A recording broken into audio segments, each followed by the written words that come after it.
He was 39 years old and down to his last honest hope, a man named George Holt with a warrant folded in his coat, a bay horse gone thin at the flanks, and a bounty of $200 riding on the head of an outlaw who had holed up somewhere in the snow country above Pine Draw.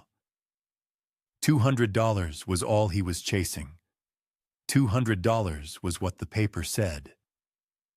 But what nobody knew, not the sheriff who handed him the warrant, and not the outlaw shivering in the shack he refused to leave, was that beneath the plank floor of an old stage station lay something worth 100 times that sum, and a reason a hunted man had chosen to freeze rather than run. Stay close and let us know in the comments where in the country you're listening from tonight, because this one is worth settling in for. George Holt was born in a sod house on the eastern grasslands, in a year no county clerk had bothered to write down, and by the time he was 9 he could throw a diamond hitch on a pack mule and read weather off the shape of a cloud. His father was a freighter who took a Ute arrow in the shoulder outside Rawlins and lived 17 more years with the point still in him, coughing at the end of every winter until one January he did not cough at all, and his mother followed inside a season, worn thin by the same country that had killed her husband. George was 14 then, and there was no one left but an aunt in Missouri who had never written, and a stepbrother who took the freight wagons and sold them in Cheyenne without asking. So George walked south with a bedroll and a skinning knife, and hired on at the first outfit that would feed him, and that is how he came to work for a man named Ambrose Deal. Ambrose Deal was 61 years old the summer George rode into his yard, a widower who ran a small cow and horse operation on the head of a creek that fed into the Laramie, and he had buried a wife and a daughter and a son inside the same 8 years, and had stopped expecting the world to leave him anything. He looked George over once, took in the boy's clean hands and the way he stood with his weight square, and said only, "You'll sleep in the loft, and you'll eat what I eat, and you'll learn what I show you." And for 11 years, George learned. He learned to read a brand through mud, and to shoe a horse standing on ice, and to cut a steer out of a bog without breaking its leg. And he learned to sit up all night with a mare in foal, and to say nothing when a man was crying quietly in the next room.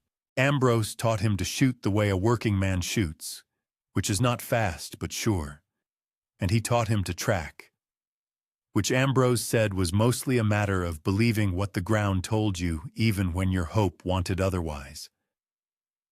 When Ambrose died of a stroke at 72, sitting up in his kitchen chair with a cup of coffee still warm at his elbow, he left George nothing but the clothes on his back and one thing more, a pocket compass in a scarred brass case, English-made, with a hairline crack across the glass and the initials AD scratched inside the lid by a knife point. The bank took the land for a loan George had not known about. The stepbrother in Cheyenne heard about the sale and did not come. And George Holt kept the compass in the inside pocket of his coat, next to his ribs, for 14 years after that. And he carried it there still on the morning he rode into Pine Draw with the warrant folded beside it, and the bay horse breathing steam into the cold. He had done a little of everything in those 14 years, line riding and horse breaking, and one hard season driving freight through the bighorns. And he had taken up bounty work the way a man takes up any other honest trade, because it paid in cash and asked no references. He was not a lawman and did not pretend to be. He served the papers the sheriffs handed him and brought back what the papers described, alive when he could and shot only when he had no other choice. And he had made a quiet name in 3 counties for not shooting a man who could still be talked to. He was not rich. He was not young. He had 1 horse and 1 saddle and 1 rifle and Ambrose Deal's compass. And on the strength of those he had ridden 200 miles through weather that had killed better animals to look for a man named Roy Emmett Velman wanted for the robbery of a paymaster's wagon outside Bitter Fork, with a bounty on his head of $200, and the note beneath the description that read, "Believed traveling south, believed unarmed, believed alone." The warrant had come to him in a plank office in a town called Sable Creek, where a sheriff named Wilbur Gans sat behind a desk made of a door laid across two barrels and did not look up when George stepped inside. Wilbur Gans was 54 years old and had held the office for 9 years and had the kind of face that had stopped explaining itself somewhere in the middle of his life.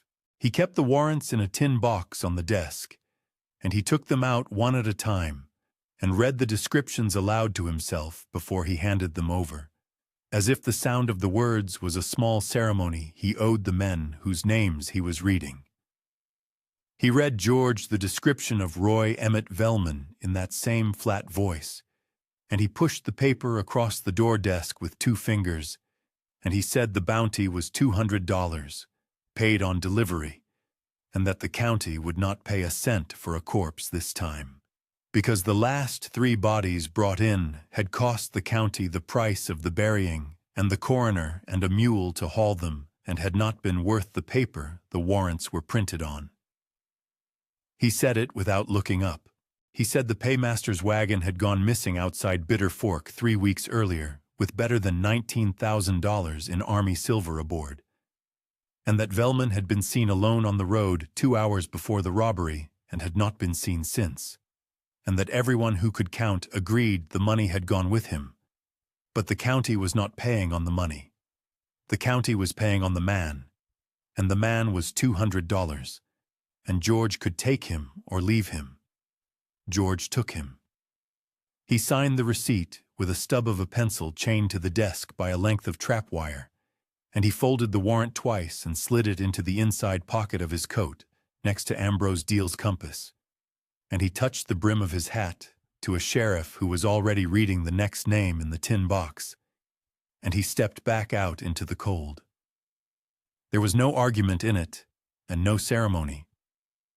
It was the way work had come to him for 14 years, a paper handed across a plank, a name spoken once, a number pinned to a life, and the door closing behind him with the small metallic sound of a latch dropping into its groove. He stood on the boardwalk a moment and looked at the sky over Sable Creek, which was the color of skimmed milk and low enough to touch. And he understood, without being told, that the snow already fallen in the country to the south was only the beginning of what was coming, and that whatever he did about Roy Emmett Velman, he would have to do soon, or he would not be able to do it at all. He walked down the boardwalk to the livery and paid the boy $1 for 2 nights of hay and stood beside the bay horse for a long minute with his hand on its neck. Then he tightened the cinch and led the horse out into the street and mounted and turned its nose south. And Sable Creek fell behind him within the hour and was gone. The country between Sable Creek and Pine Draw ran 200 miles through the broken foothills of a range that had no proper name on any map George had ever seen, and he rode it in 7 days. The first day was open grass burned yellow by frost, and the wind came off the mountains in long, cold breaths that flattened the grass and set the bay horse's mane sideways and pushed at George's hat brim until he pulled the storm string tight beneath his chin. The second day, he crossed a river called the Sinking Fork, where the ice ran 2 inches thick at the edges and clear water still moved black at the center, and he broke a path for the bay with the butt of his rifle and led the horse across on foot with the reins over his shoulder and his boots wet to the ankle by the time he reached the far bank. He built a fire that night in the lee of a cut bank out of sage roots and 1 piece of split cottonwood he had carried from Sable Creek for the purpose, and he pulled his boots off and dried his socks against the flame one at a time, and ate cold biscuit and jerked antelope and slept sitting up against his saddle with the bay picketed close enough that he could hear it breathing. The third day it snowed.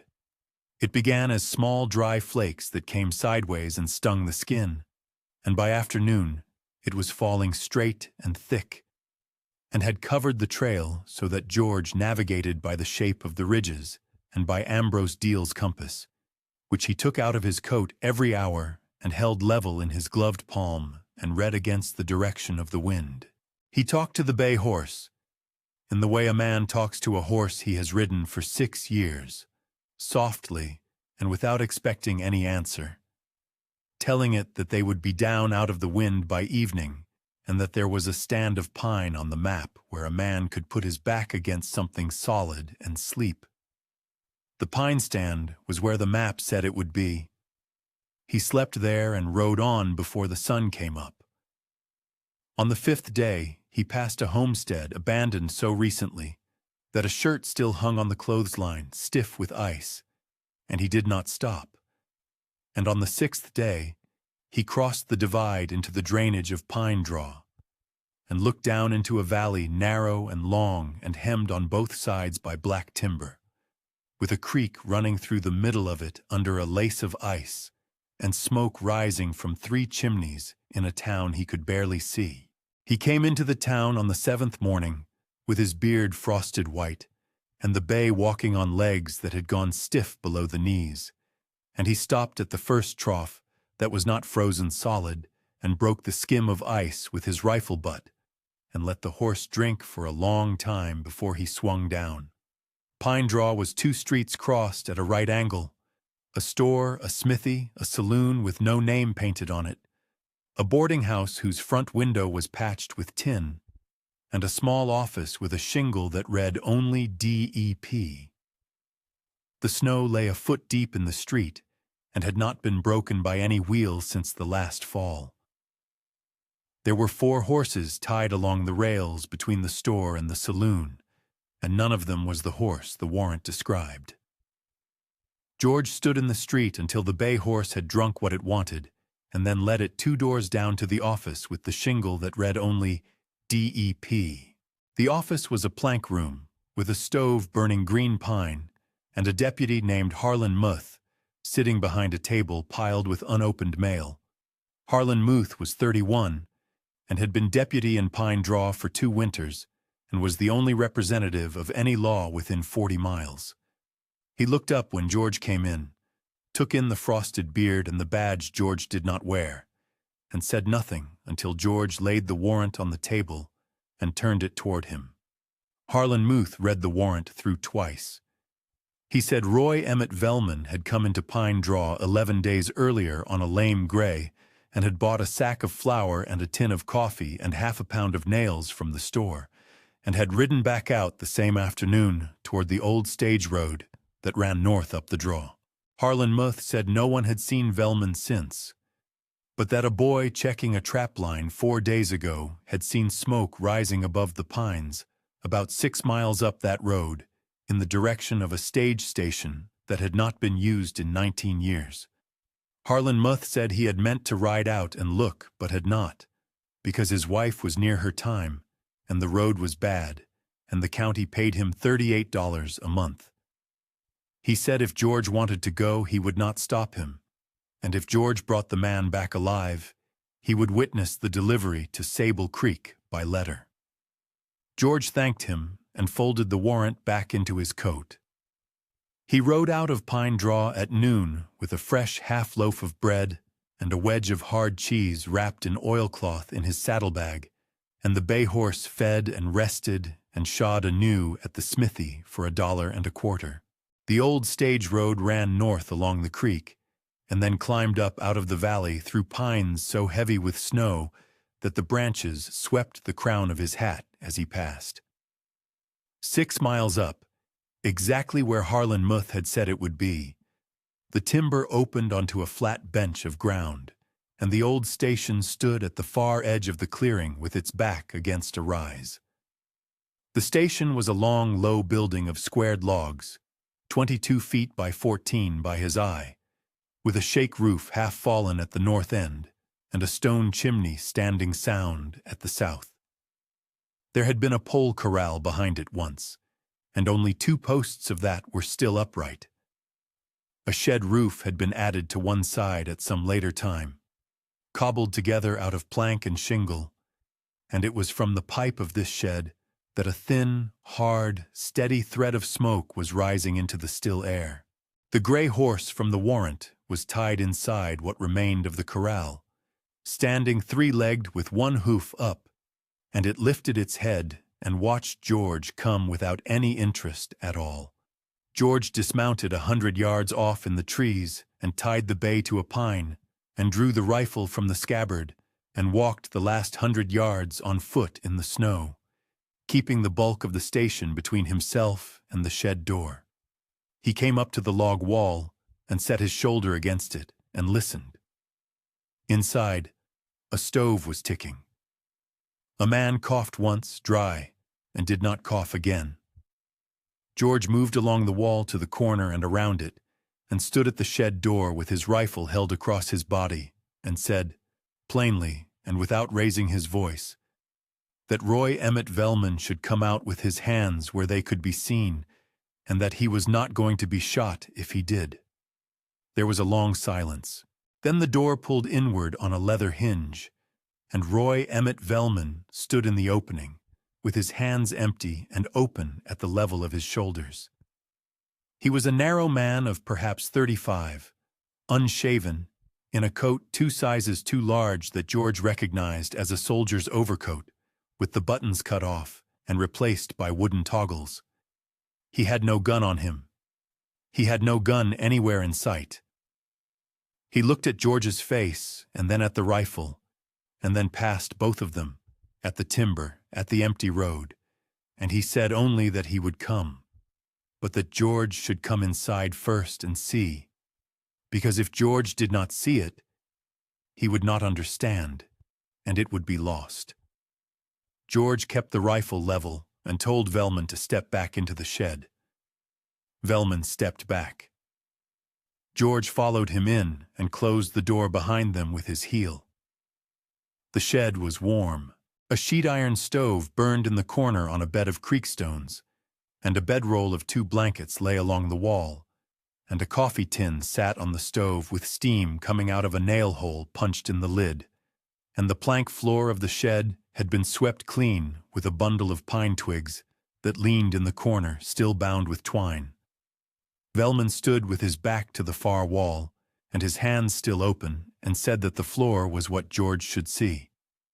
He said the 3rd plank from the stove had been lifted before, and would lift again with the tip of a knife. And if George would allow him to sit down on the bedroll and keep his hands on his knees, George could lift it himself and look.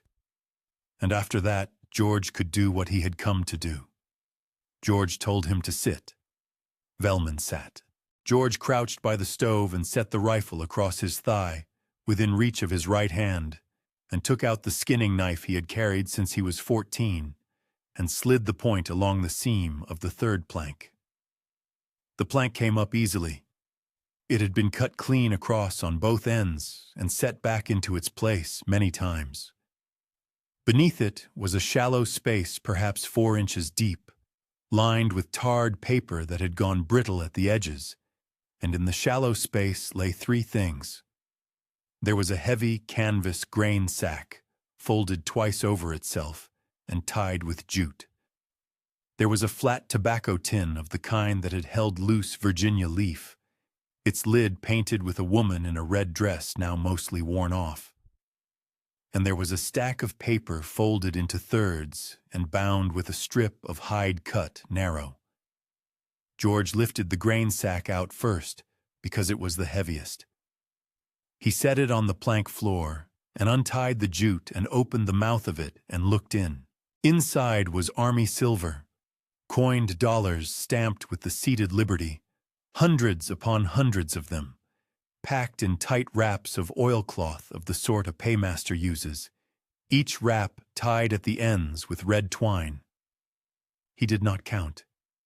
He knew without counting that what he was looking at was the whole of what had gone missing from the paymaster's wagon outside Bitter Fork, less what a man needs to buy flour and coffee and nails for 11 days. He set the sack down beside the hole and lifted out the tobacco tin. The tin held a small brass key on a loop of leather, a lock of dark hair tied with black thread, and a folded photograph of a woman standing in front of a whitewashed picket fence with a baby on her hip. George laid these on the plank floor beside the sack in the order he had taken them out and did not touch them again. He took up the papers last and untied the hide strip and opened them. The first page was a letter written in a clear, careful hand in pencil that had been sharpened often. It read as follows: "To whoever finds this, my name is Merritt Ansel Roebuck, and I was the station keeper on this stage line for 22 years. From the spring of the first year, the coaches ran through Pine Draw until the winter the line was closed. I was born in Ohio, in a town I do not need to name, and I came west when I was 26, and I lived in this station longer than I lived anywhere else in my life. My wife Ada came out to me in the third year, and she is buried a quarter-mile north of the door beneath a flat stone I set myself. Our boy Thomas is buried beside her. He was 4. After Ada and Thomas were gone, I stayed on and kept the station because I did not know what else to do, and because the coaches still came, and because a man who has lost his people should not go among strangers for a while. In the years I was alone, I put by what I could out of my wages. The company paid me $40 a month in my keep, and I spent almost nothing, and what I saved, I hid under this floor because I had a fear of fire and no faith in banks. When the line was closed, the company gave me a month's notice and no pension. I meant to take my savings and go to my sister in Illinois. I have been feeling my chest give out these last weeks, and I do not think I will make the ride. If you are reading this, I did not make it. What is in the sack beside this letter is mine, and it is now yours, whoever you are. And I ask only that you go a quarter-mile north of the door and see if the 2 stones are still standing, and set them up again if the wind has laid them down. That is all. I hope you have come here out of some trouble, and I hope this will be the end of it. Merritt Ansel Roebuck, station keeper, Pine Draw, in the 22nd year. Beneath the letter were 4 pages of account, in the same careful pencil, listing every dollar Merritt Ansel Roebuck had put beneath the floor by year. Beginning with $4 in the first spring and ending with a total at the foot of the last column of $1,940.60. George read the letter through twice, and then folded it back along its own creases and set it on the plank floor beside the tin. He sat back on his heels with his hands on his knees and looked at Roy Emmett Velman, who was sitting on the bedroll against the far wall with his hands still on his knees and his eyes on the stove. Velman said, without looking up, that the money in the grain sack was not Merritt Ansel Roebuck's.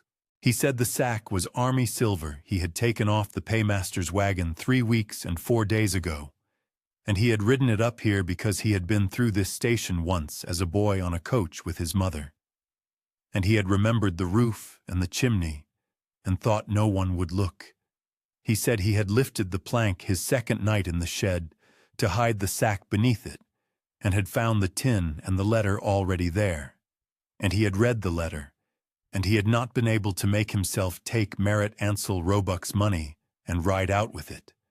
And he had not been able to make himself leave Merritt Ansel Roebuck's money for the snow and the mice.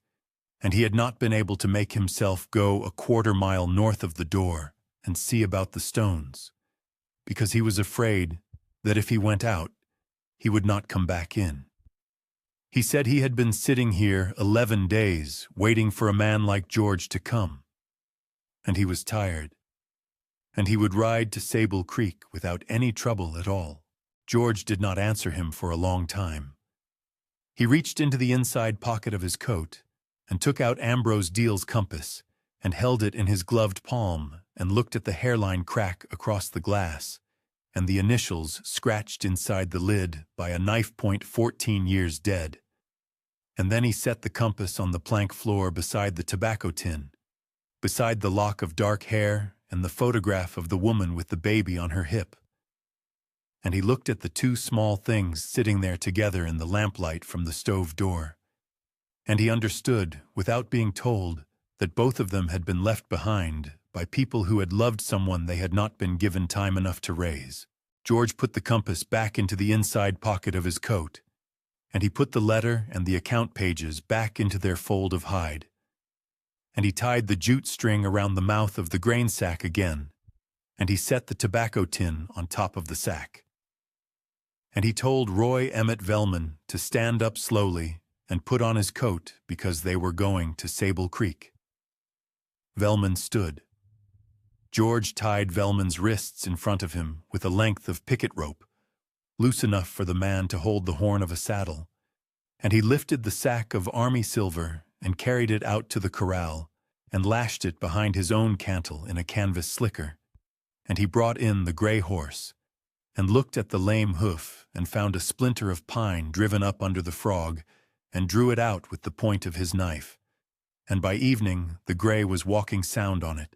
They rode down out of the timber together at first light with the tobacco tin and Merritt Ansel Roebuck's papers wrapped separately in oilcloth inside George's saddlebag, and George turned north through Pine Draw without stopping so as not to give the town a spectacle to keep, and they reached Sable Creek in 6 days because the weather held. Wilbur Gans counted the Army silver on the door desk with a deputy witnessing and wrote the count in a ledger and sealed the sack again with wax and county twine. He paid George $200 in coined money out of the tin box and had George sign the receipt with the pencil chained by trap wire. Roy Emmett Velman gave his statement plain and did not lie in it and did not embellish it. And Wilbur Gans wrote it down and read it back, and Velman put his mark on the paper. When it was done, Wilbur Gans looked at George across the desk and asked if there was anything else. George laid Merritt Ansel Roebuck's letter and the 4 pages of accounts on the desk and said there was a station keeper on the old Pine Draw line who had died alone 19 years back and had left savings under his floor and a request about 2 stones, and he wanted the letter entered somewhere it would keep. Wilbur Gans read the letter through once without moving, and then had his deputy copy it into the county book in full, and gave George back the original folded again along its old creases. George asked what became of the station and the ground it sat on. Wilbur Gans sent the deputy to the courthouse, and the deputy came back an hour later and said the section had gone to the county for unpaid taxes in the 2nd year after the line closed, and had been sitting on the rolls ever since at $41.12. George paid the $41.12 out of the bounty and out of the coin from beneath Merritt Ansel Roebuck's floor, and rode back to Pine Draw with the deed in the inside pocket of his coat next to Ambrose Deal's compass and the folded letter, and the country between Sable Creek and Pine Draw was easier the 2nd time because he was riding toward a roof he owned. He came into Pine Draw on a clear, cold afternoon and stopped first at the office marked DEP and showed Harlan Muth the deed. Harlan Muth read it and said it was the first patent to change hands in the draw in 11 years, and he put George's name in his own book beneath the date. Then George went to the store and stood at the counter and made a list.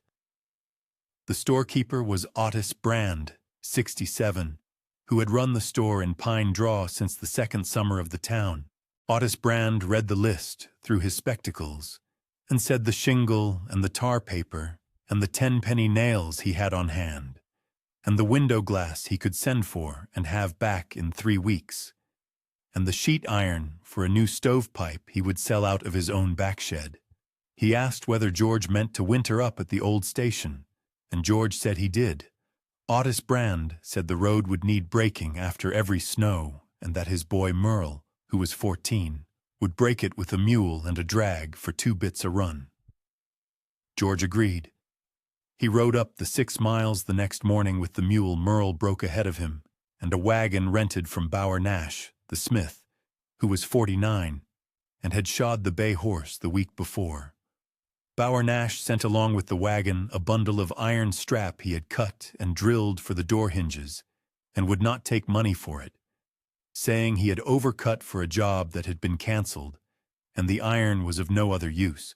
George took the strap and set it inside the shed, and went to work on the roof. He worked from the south end north, because the chimney was sound at the south end, and he wanted the good work to grow from good ground. He tore the fallen shakes down and stacked what could be split again and burned what could not, and he cut new shakes out of a straight cedar Merle showed him a mile up the creek, and he split them on a froe against a stump with the maul Bower Nash lent him, and he laid the shakes in courses of 4 inches to the weather and nailed them with the 10-penny nails from Otis Brand's shelves. He rebuilt the north wall where the logs had rotted at the sill and cut new sill logs from a windfall pine, and notched them with a broadex he sharpened on a creek stone every night. He set the sheet iron stovepipe through a new collar and packed the collar with clay from the creek bank.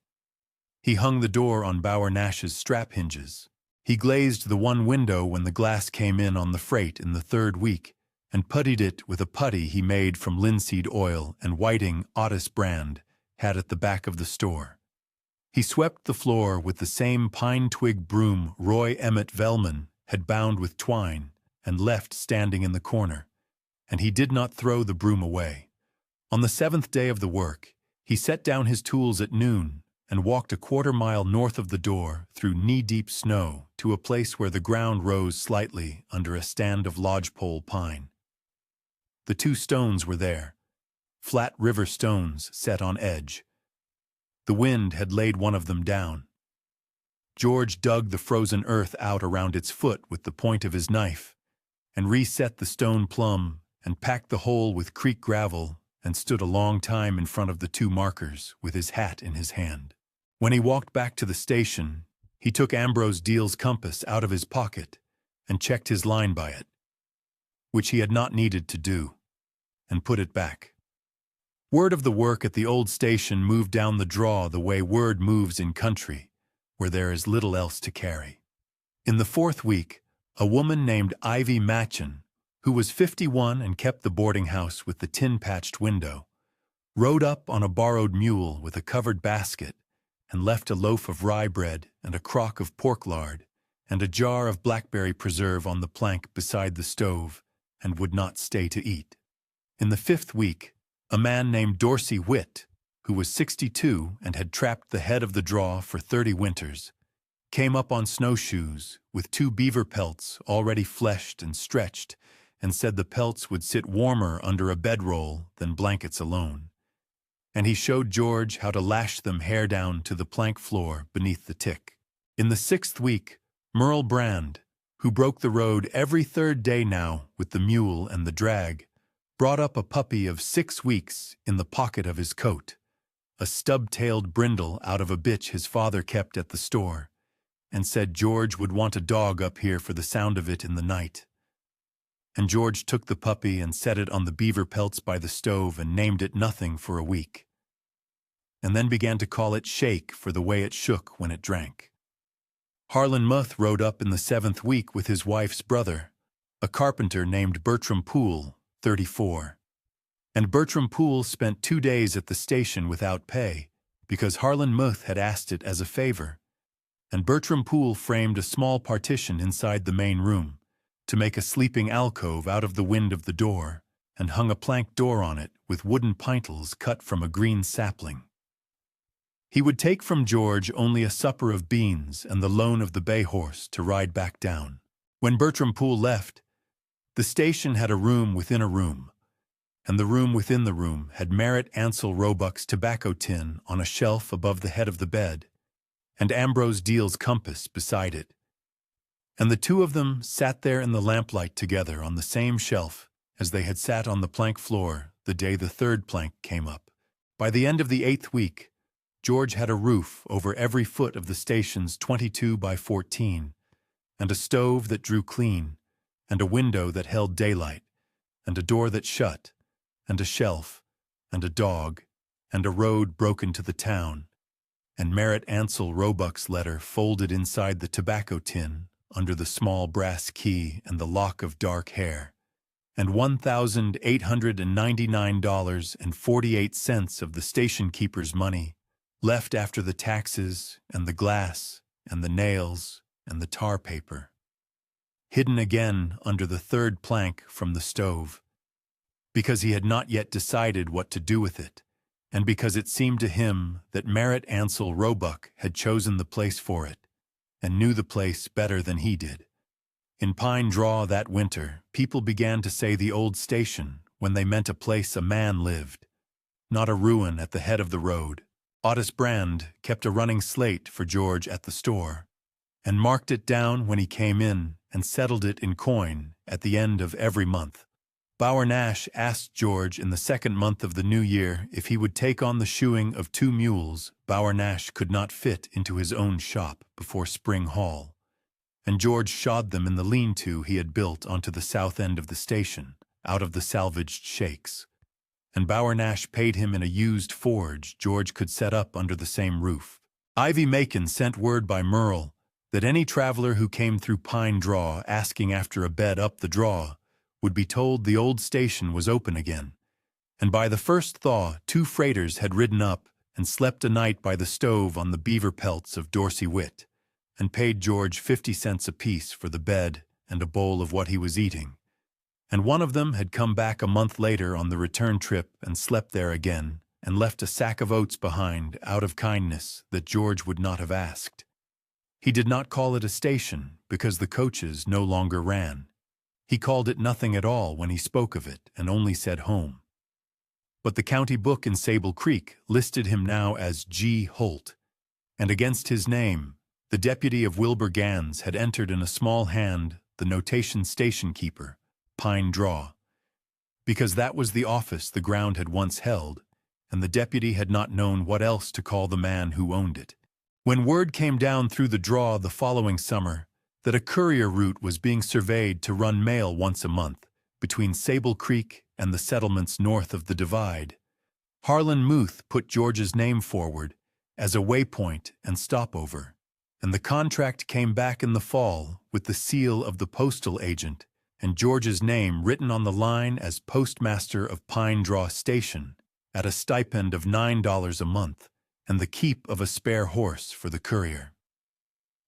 He hung the mail sack from a peg beside the door on the day the first courier came through, and he wrote in a small ledger the date and the courier's name and the number of letters passed north and the number passed south, and he set the ledger on the shelf beside the tobacco tin and the compass, and Shake lay across his boots under the table while he wrote. And when he was done, he put the pencil down and looked at the 3 things on the shelf and did not say anything.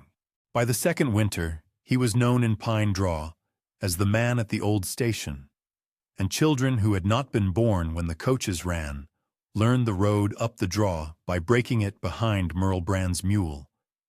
And Otis Brand's slate never ran higher than $3, because George paid it down every month out of the postmaster's stipend, and out of what the shoeing brought in, and out of the coin from beneath the third plank when he needed to, always taking the coin $1 at a time, and never in a handful, as if each dollar were being handed to him by Merritt Ansel Roebuck across the plank floor of the same room. On an evening in that second winter, with the wind coming down out of the timber and pushing snow against the north wall of the station, George sat at the plank table under the lamp with the mail ledger open in front of him and Shake asleep across his boots. The courier had come through that morning, had eaten with him, had taken the spare horse, and gone on north over the Divide. And the sack that hung on the peg beside the door was empty and would stay empty until the return run in 3 weeks. George had entered the day in the ledger in the same small, careful hand he used for everything he wrote down now, having learned it slowly by looking at the pencil hand of Merritt Ansel Roebuck on the 4 pages of accounts. He closed the ledger and set it on the shelf and looked at what stood there in the lamplight. The shelf held 3 things: It held the small ledger with the courier's dates and letter counts inside it. It held Ambrose Deal's English brass compass with the hairline crack across its glass and the initials AD scratched inside the lid by a knife point. And it held Merritt Ansel Roebuck's tobacco tin, its painted woman in a red dress worn to a smear, with the folded letter inside it under the small brass key on a loop of leather and the lock of dark hair tied with black thread and the photograph of the woman with the baby on her hip. 2 objects from 2 men. Neither man had ever laid eyes on George. Both had loved someone they were never allowed to keep. Ambrose Deal had buried a wife and a daughter and a son within the same 8 years, and had then taken in a boy of 14 off a wagon road and taught him for 11 years how to live. Merritt Ansel Roebuck had buried Ada and Thomas a quarter-mile north of the door and had saved $40 a month at a time under the plank floor of the room where George now slept, and had died alone before he could carry that saving to a sister in Illinois, and had left it there in a canvas sack with a letter for whoever came. The compass had been given to George in a will. The tin had been found by prying up a board. In the end, the 2 things sat 6 inches apart on the same shelf, and it was hard, in the lamplight, to say which of them had been the greater bequest. George thought, as he sometimes did on winter evenings, of the stepbrother in Cheyenne who had sold the freight wagons without asking, and of the bank in Laramie that had taken Ambrose Deal's land for a note George had not known existed, and of Sheriff Wilbur Gans in Sable Creek, who had pushed a warrant across a door desk and named a bounty of $200 on the man believed traveling south, believed unarmed, believed alone. None of those men had known what lay under the 3rd plank of the old stage station. None of them had known there was a station keeper who had loved a wife named Ada and a boy named Thomas so hard that he had gone on living 19 years in the place where he had buried them and had put every extra dollar aside because he still believed one day he would go somewhere. None of them had known that a man named Roy Emmett Velman, with better than $19,000 in Army silver, would ride to that same place because he had passed through as a boy on a coach with his mother and remembered the roof, and would then sit down inside it and refuse to leave because he had read a dead man's letter and could not bring himself to steal from him or to walk out over his grave. The warrant had been for $200. What had been guarded under the floor had been worth 100 times that in coin alone, and worth more than that again in what the coin had been for. George put his hand into the inside pocket of his coat, where the compass had lived for 14 years, and found it empty, and remembered he had set the compass on the shelf that morning to check the courier's bearing on the map, and he smiled a little at himself in the lamplight, because it had been a long time since he had needed to reach for it, and found it not there. He put more wood into the stove. Shake stirred across his boots and settled again. Outside, the wind moved in the pines above the 2 flat river stones a quarter-mile north of the door, and both stones were still standing plumb because George had walked out that morning through the drifted snow to check them the way another man would check a fence line. In the county book down in Sable Creek, his name was written G. Holt, and beside it, in a small hand, the notation station keeper, Pine Draw. He was 39 years old still, and would be 40 in the spring, and he was home. George Holt was 39, and a bounty man riding 200 miles through weather that had killed better animals to bring in a man worth $200. He had 1 horse and 1 saddle and 1 rifle and Ambrose Deal's compass, and he took the $200 and spent $41.12 of it on a fallen stage station at the head of a road no wheel had broken in a season. It was the best $41.12 he ever spent. If this story sat with you, take a moment to subscribe and to share it with someone who has been counted out or written off, and tell us in the comments where you are watching from tonight. And before you go, sit with this. What have the people around you already given up on, and walked past, and left for the snow and the mice, that might yet be worth 100 times what anyone has put on it, if only someone were willing to lift the plank and look?